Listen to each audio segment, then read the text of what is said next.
All right, guys, so I came back from a little road trip, went down to Louisiana, helped my daughter move out of one apartment into another one for the next school year at LSU. And of course, can't go on a road trip without picking up some trains. Well, as you can see, I picked up some steamers, I picked up a new diesel, and I thought I'd go over changing out the battery and putting in a BCR for you.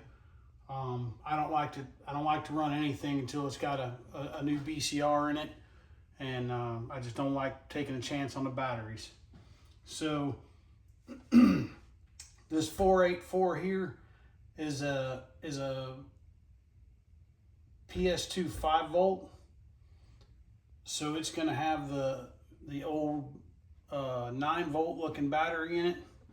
I preemptively took a few screws out of the bottom of it so that y'all don't have to watch me struggle with figuring out where the screws are. But you see here on the bottom, it's got this round plug. That's how you can tell this is a 5 volt.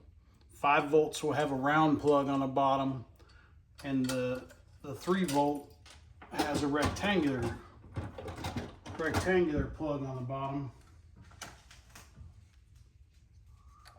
So look at this right here. And that tells you it's a 3 volt. So you always want to get people to show you the bottom of the tenders. You can't always see it, but if it's there, you got an idea of what you're looking at. So I'll take this big tender apart.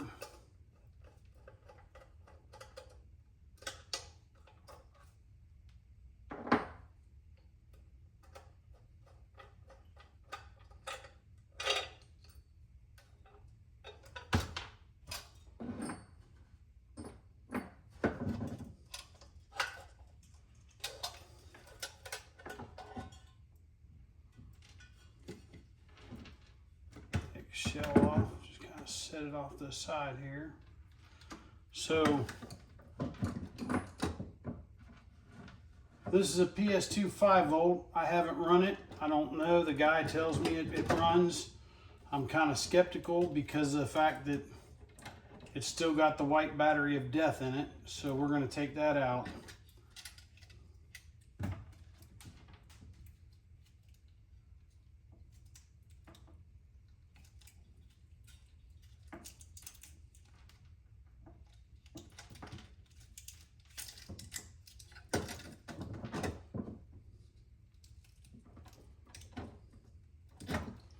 It looks to be in pretty good shape, but these batteries right here kill more engines than anything else I've seen.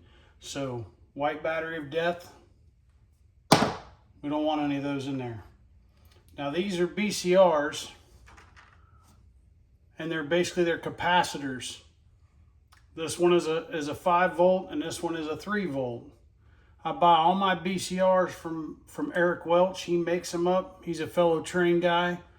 It helps him make some money for his trains and his layout. So I've bought hundreds of them. I've never had any problems.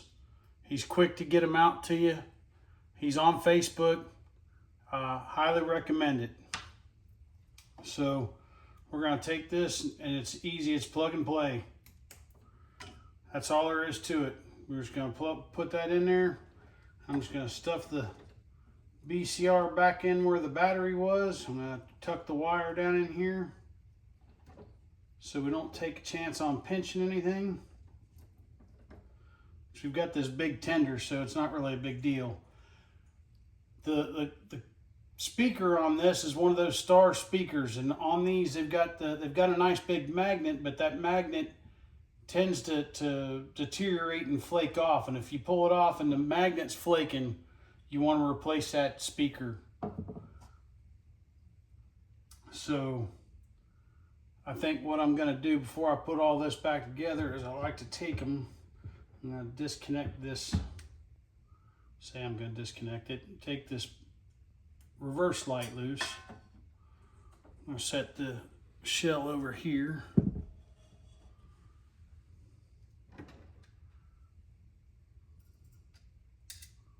Make sure I don't have anything that's going to be touching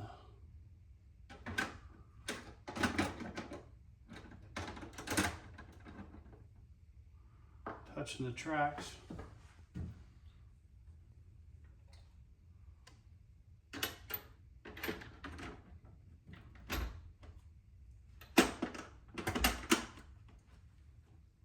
We're going to see if this works before I go buttoning everything up.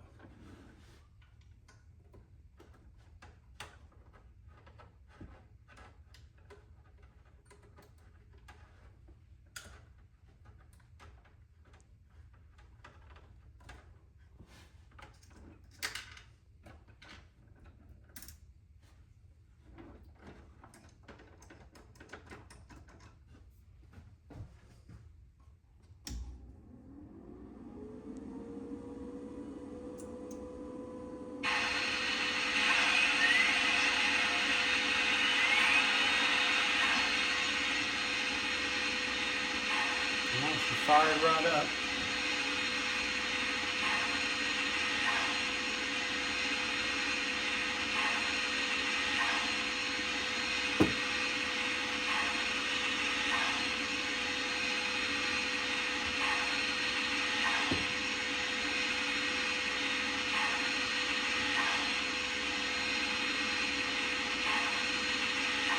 Go ahead, get ready to go out.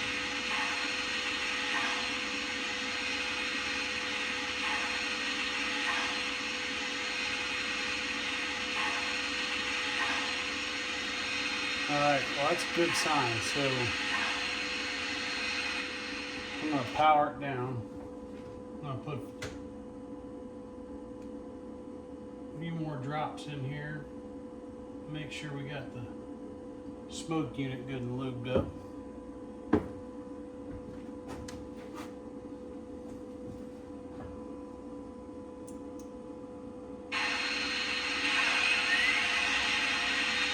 Now you want to hurry it up to about 12 to 15 volts and let it sit for about a minute.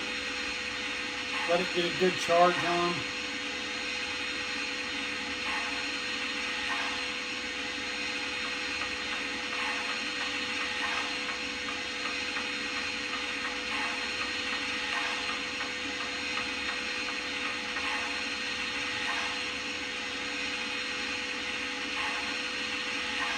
Okay, got it all. Usually about the time they start talking.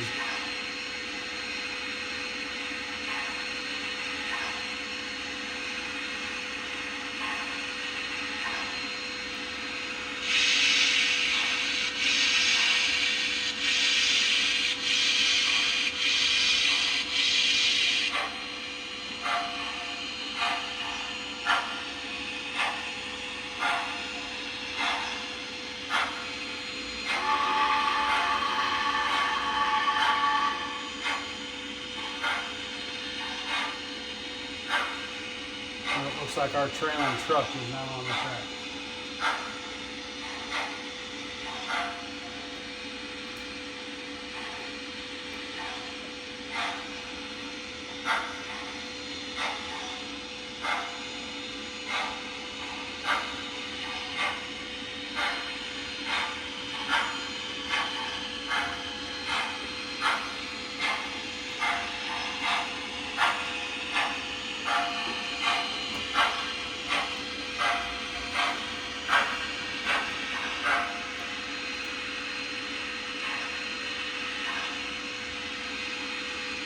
Now I've powered it down. She should go through the shutdown sequence. And she's good. So now I'm going to put the shell back on it. And I'm going to lube it up. Make sure she's got grease. And she's good to go.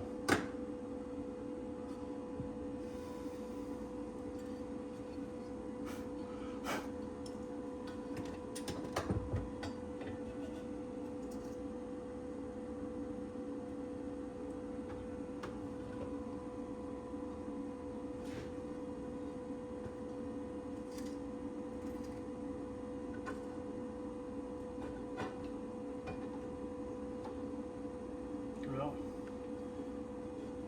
helps if you put the shell on in the right direction.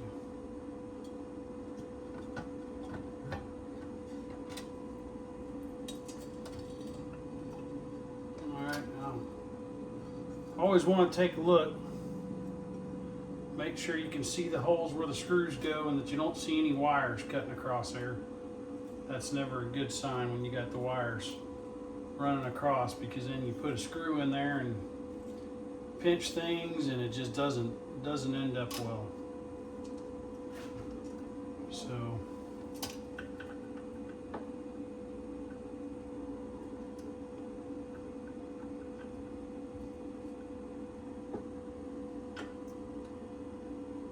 back onto there.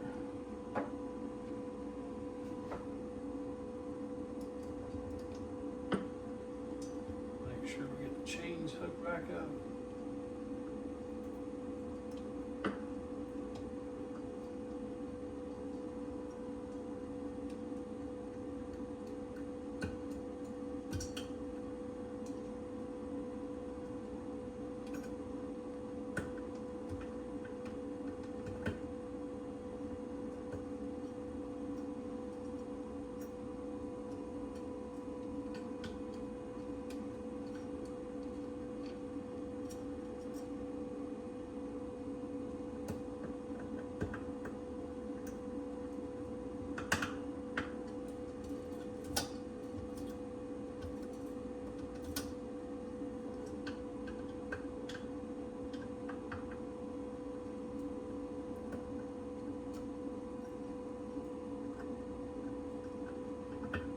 I'm gonna be honest, I wasn't paying attention which way those chains were when I took them off.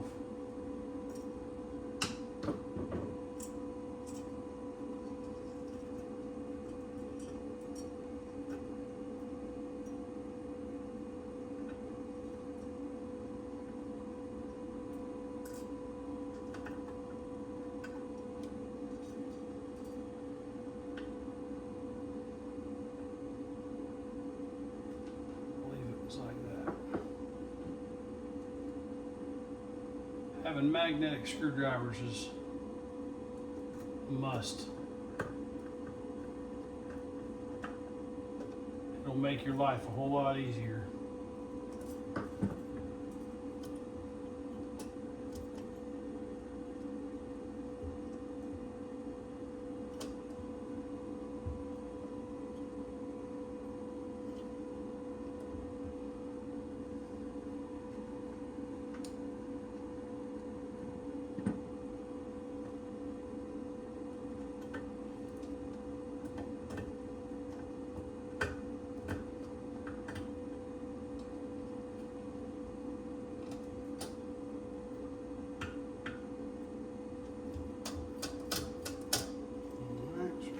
In.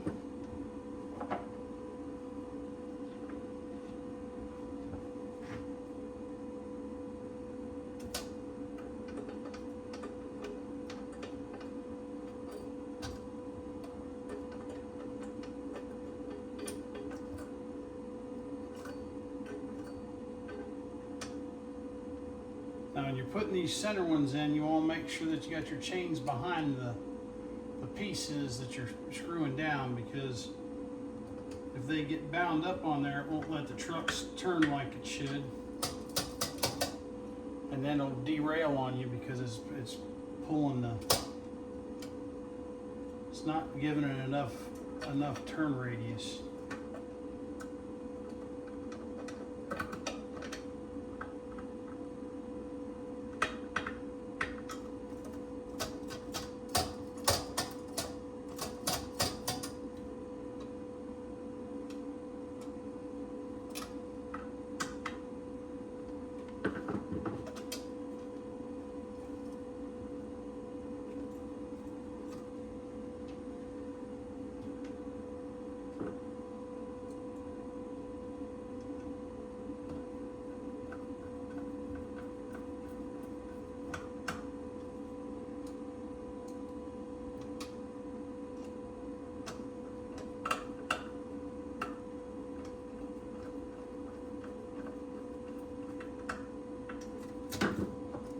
Got everything back together.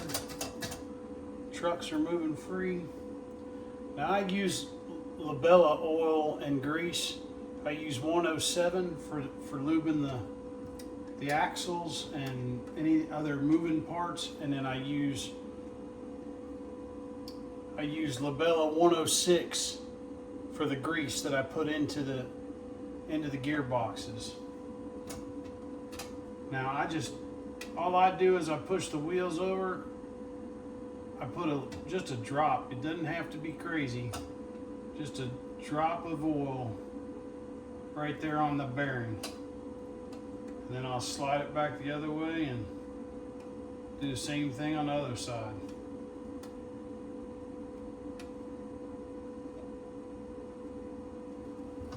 And give them all a little spin, make sure they're all spinning nice and free. That side's good. Spin it around and do it again.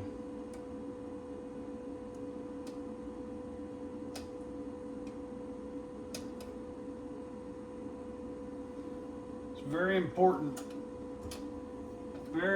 that you keep your axles lubed and all of your mechanicals. Keep grease in your gearboxes.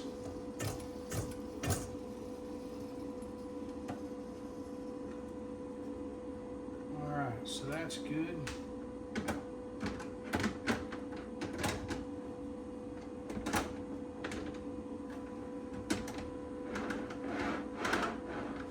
Put that back up there.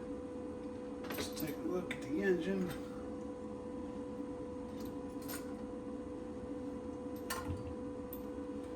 Now on the bottom of these engines,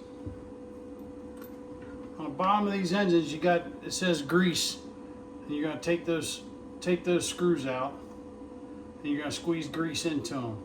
On this one, there's 4 spots, so I have to take this roller out the way to be able to get to this back one and the front one.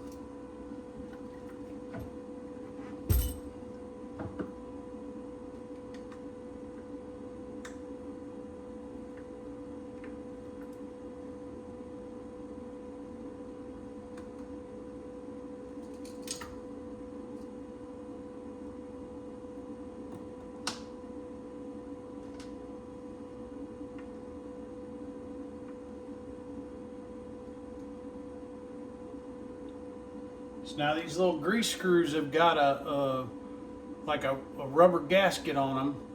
You want to make sure you don't lose that, because that's what's keeping your grease from coming out when it gets warm. I just take the tube and I put it in that hole and I just give it a squeeze. You don't have to get crazy with it. There's no reason to pump a bunch of grease in it, because that's just pushing it out somewhere else and just makes a mess when you take it apart.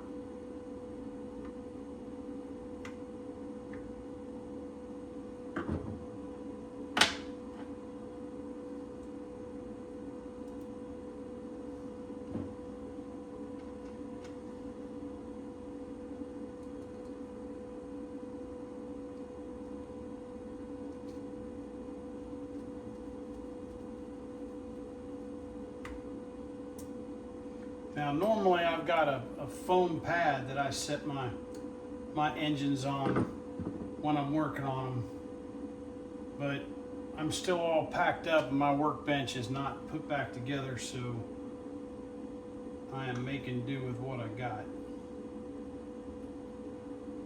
I'm just trying to make sure I protect the top of it.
Her traction tires look pretty good. This engine has no wear. She has not been on the tracks at all. So she is like brand new out of the box. So now I'm going to take the oil and I'll put just a drop on each one of these pivot points.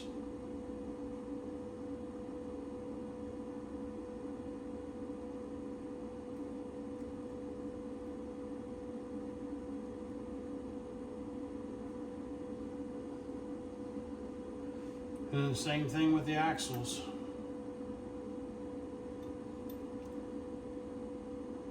Drop on either side, push the axles over.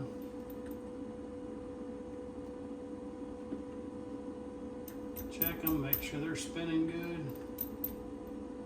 Good and clear. Do the back ones.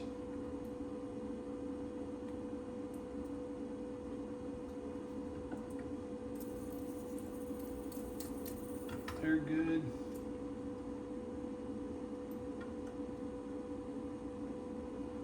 Same thing to the other side.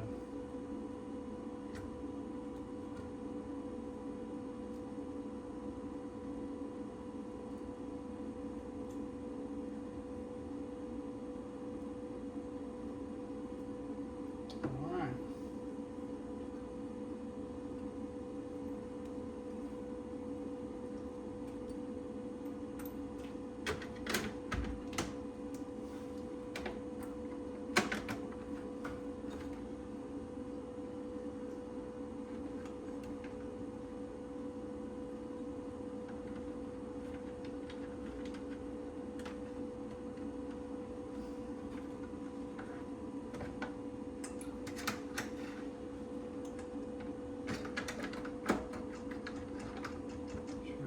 Hooked up, look good.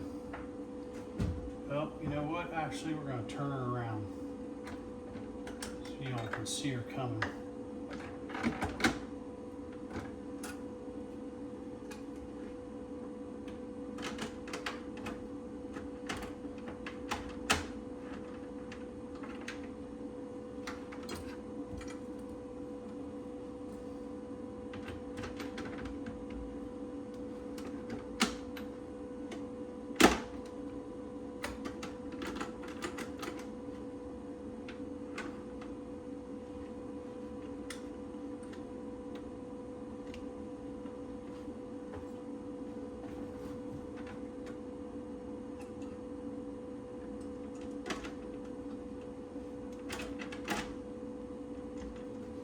All right.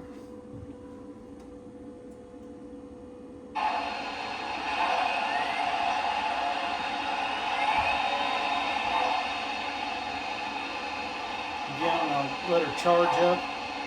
Normally, after you've run them for a while and they've been back and forth, you don't have to do this every time. It's just this one's not been running and the BCR is brand new, so I'd rather take a few minutes, a few extra seconds and charge it up, make sure we're good.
Beautiful engine right there.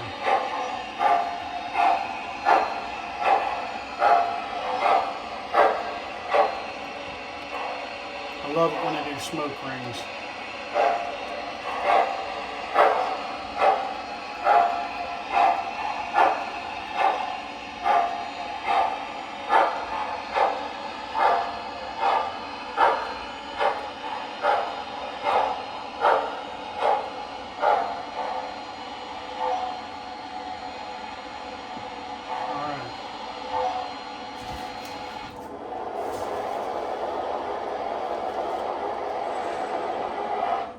So I'll move her over here to the back track.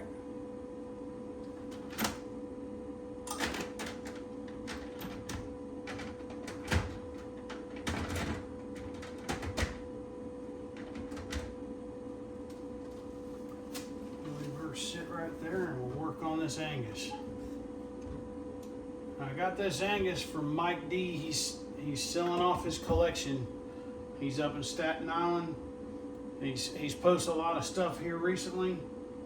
This is a beautiful piece.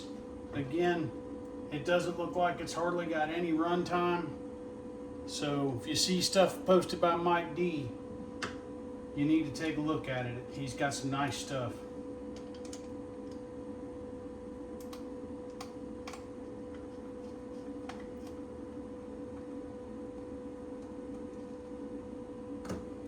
Now I'm not going to go over it, talk you through all this like I did on the last one because y'all saw me do it the first time, so I'm just going to run through and get it done.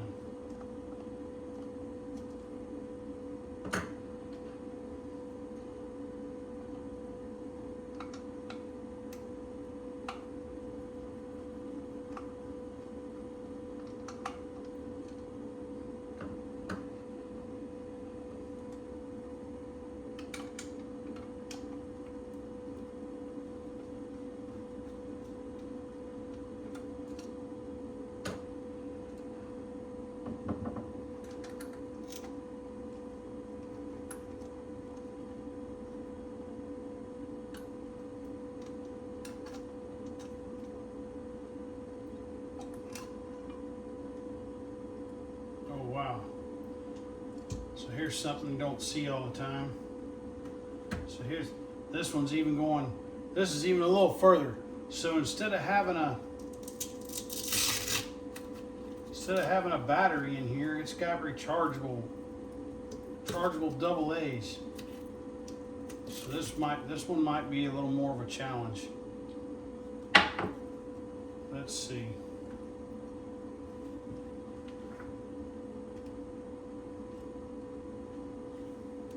This one may not get run today. I'm gonna have to change this out and put a plug in here so I can hook up the BCR. So we're gonna have to hold off on the Angus. But this is one of the things you run into sometimes. It doesn't have a battery pack. It's just got a place to put 2 AA batteries in. So you just never know what you're going to find until you take the shell off. Anyhow, I guess I can run this. Gold one for you. Show you. This one's an Atlas. It's a PS3. Set this off to the side.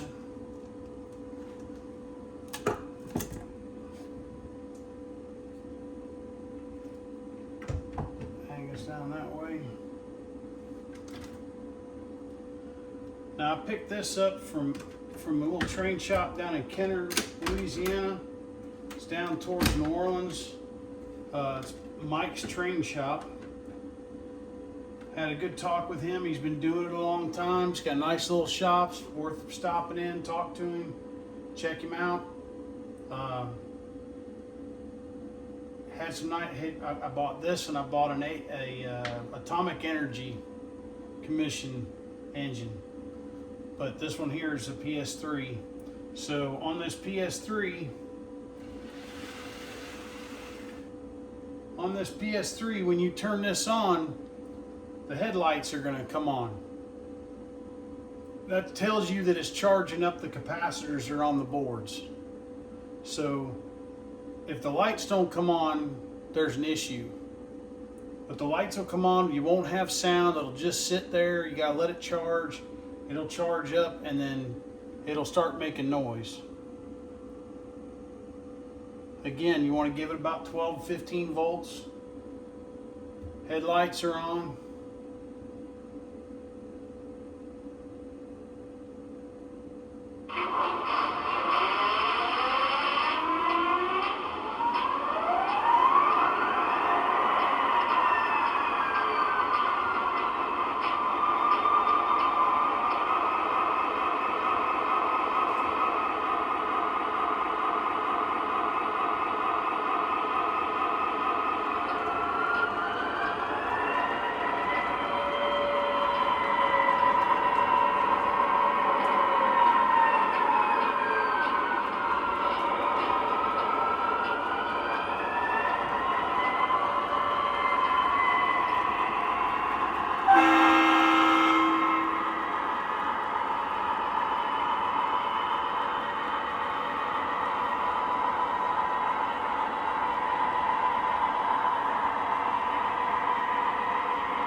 Now, if you wanted to do a reset, you'd do 1 horn and 5 bells. Those 2 horns means that the reset went good. So, there's your basics. I hope this helps. If you like what you see, give me a thumbs up. Don't forget to subscribe to the channel, so when I put out new stuff, you get to see what's coming. Anyway, appreciate y'all watching.